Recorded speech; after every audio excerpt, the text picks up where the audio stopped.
the cat sat on the mat. We want to search for cat. So, in fact, let's put cat there as well. So, we want to search for cat. There are 2 instances of the word cat inside this string here. So, what we need to do is we need to start at an offset of 0.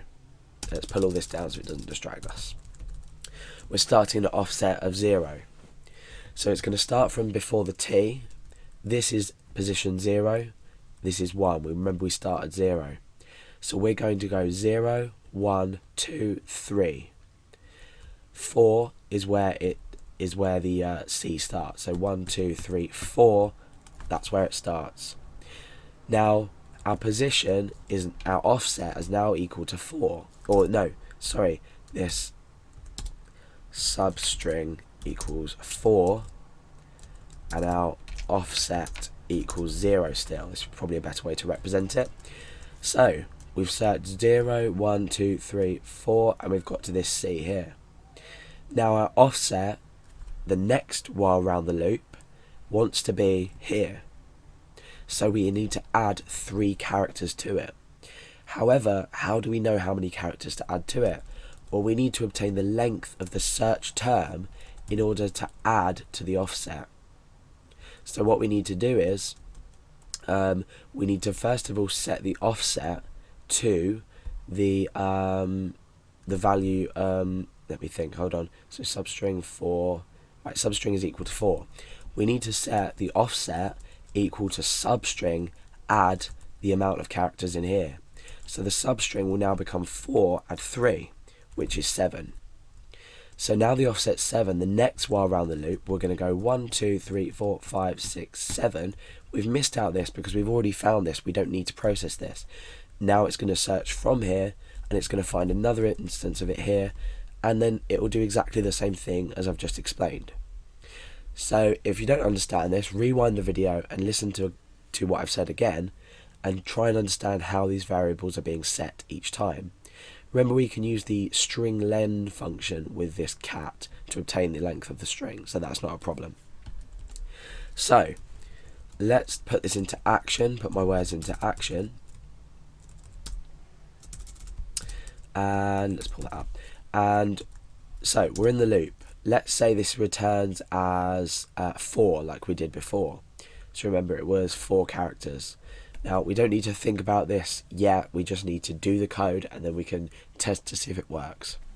So the offset is now going to be equal to strpos add, and we need to add the string length of the search text.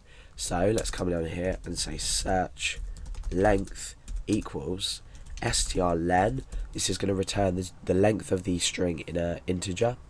So search. Now what we do is just add that on. Okay.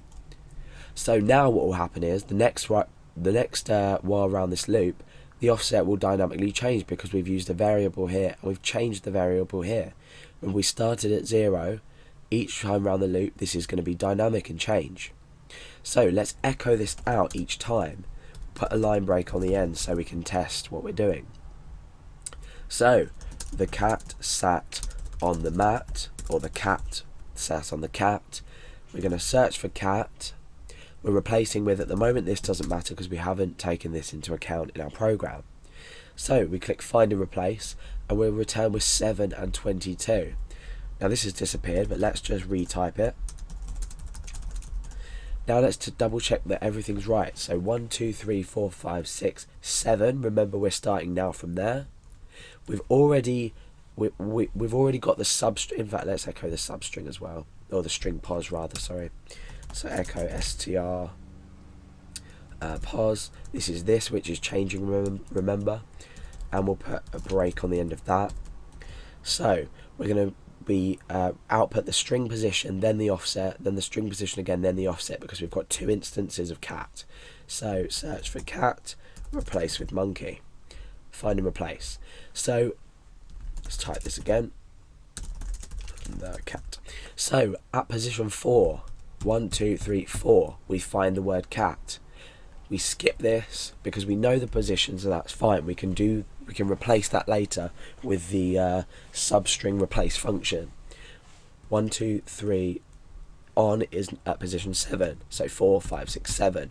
Now we begin searching from here, so 1, 7, 8, 9, 10, 11, 12, 13, 14, 15, 16, 17, 18, 19. At 19 here we find the instance of the word cat, and 3 later we end up with 22. Now at this point we're at the end of the string, so in our program this is going to evaluate to false, so we're going to break the loop. It's as simple as that, thinking about it. However, when you are writing it, you might find it a bit hard to get around the logic. So if I was to say cat, cat, cat after this, and I'm searching for cat, again monkey doesn't matter right now, and I can replace, we get a whole bunch of variables, numbers here, sorry, telling us the position and where we're starting from after. The same if I was to just type monkey, search for monkey and replace with cat, for example, find and replace, oh, monkey, monkey, cat. Oh, okay. Okay, we'll address this issue later when we test it.